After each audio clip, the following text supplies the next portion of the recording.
When you look at a bicycle today, you probably think about commuting, exercise, or perhaps just a peaceful ride through the park. You probably don't think about volcanic eruptions. But the truth is, the invention of the bicycle wasn't driven by a desire for leisure. It was sparked by a global catastrophe. The story begins with one of the most powerful explosions in human history and ends with an invention, so revolutionary and so perfectly designed that it has unfundamentally changed in nearly 140 years. In April 1815, Mount Tambora in Indonesia erupted with a force that dwarfed any modern volcanic explosion. The resulting ash cloud plunged the northern hemisphere into what became known as the year without a summer. In 1816, global temperatures plummeted, crops failed across Europe and North America, and widespread food shortages crippled economies still reeling from the Napoleonic Wars.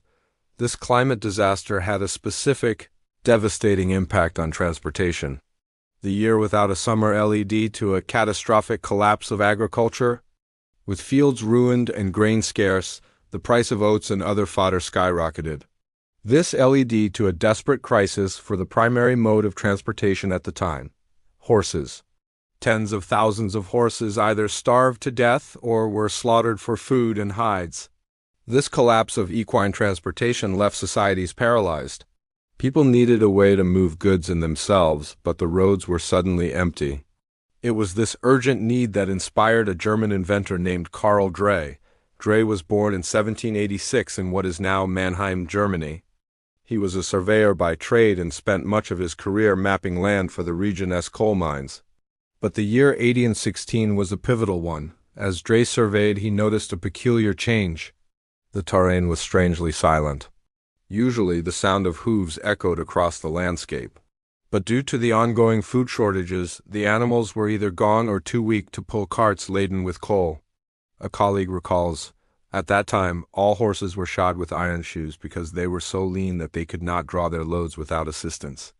It was then that Drais understood there was a serious problem with transportation. And unlike many of his contemporaries who saw only calamity, he saw opportunity.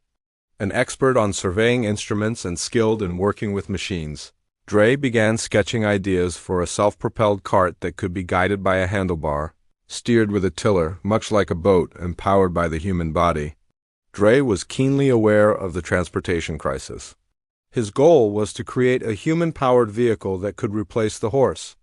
In 1817, he unveiled his invention, the Laufmaschine, German for running machine. It quickly earned the nickname Dandy Horse. Despite its simple appearance, the dandy horse was an audacious concept. Its creators dubbed it a velocipede, meaning speedy feet. It consisted of two wheels, one in front of the other, connected to a wooden frame. The rider sat astride the machine, gripping handlebars that steered the front wheel, while a rope connected to the rear wheel allowed the rider to control the speed. The Laufmaschine was essentially a faster, more efficient way of walking, which might sound underwhelming, but consider the context. At the time, the alternatives were walking, riding a horse, or taking a carriage ride. And the last two options were no longer viable due to the food shortages. The beauty of Drais's invention was its simplicity and practicality.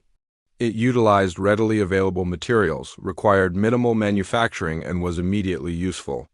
To propel the machine, the rider would start by putting his feet down and pushing against the ground to gain momentum.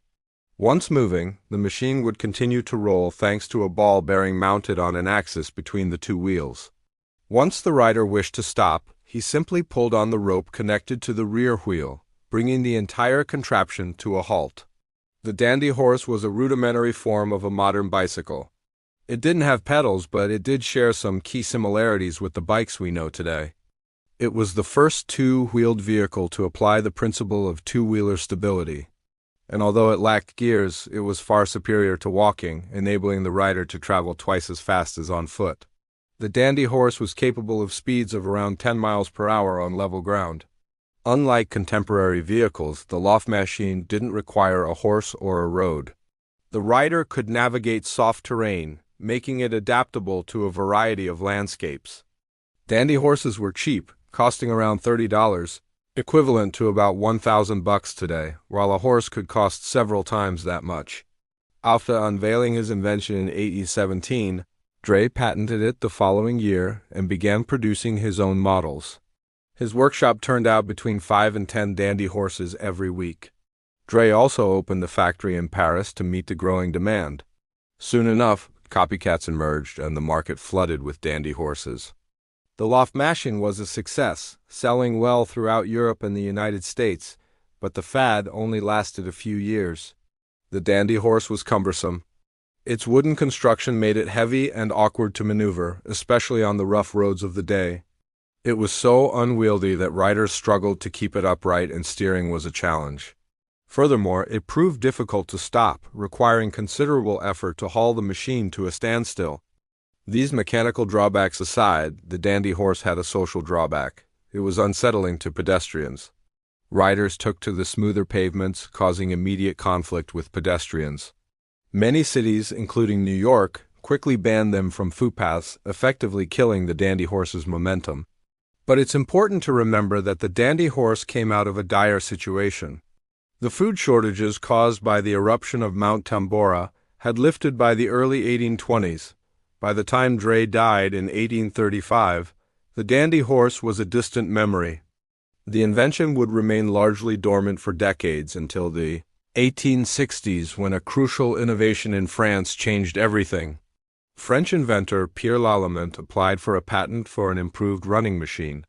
His design featured rotary cranks and pedals attached directly to the front wheel hub. The addition of pedals eliminated the need for riders to push off the ground to start or propel the machine, significantly enhancing its usability and appeal. This innovation marked a significant step towards the modern bicycle. However, the velocipede was not without its flaws. The pedals being on the front wheel made steering challenging, often leading to dangerous spills. The next great leap forward came in the 1880s with the invention of the Rover Safety Bicycle by John Kemp Starley, an English machine shop owner. Starley's bicycle was revolutionary. It introduced a rear-wheel chain drive and 2 equal-sized wheels. This design not only addressed the steering issues of the velocipede, but also provided a much safer riding experience. The Rover Safety Bicycle was the blueprint for the modern bicycle. Although improvements continued to be made, the fundamental design of 2 wheels of equal size, a chain drive, and a frame has remained almost entirely unchanged for the last 140 years.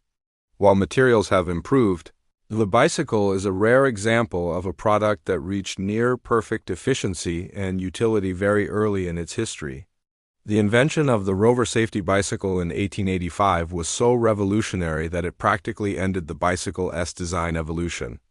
For nearly 60 years leading up to the Rover, the bicycle underwent rapid, constant innovation, from the dandy horse to the bone shaker and the high-wheeled penny farthing. But once the Rover Safety Bicycle emerged, the collective consciousness, as one historian noted, seemed to say, "Yep, that'll do. The story of the bicycle is unique. It's one of the most efficient modes of transport ever invented, and yet it's defined by an era of famine and desperation." It reminds us that innovations often arise from the darkest periods in our history, and that even in the direst of circumstances, human ingenuity can prevail.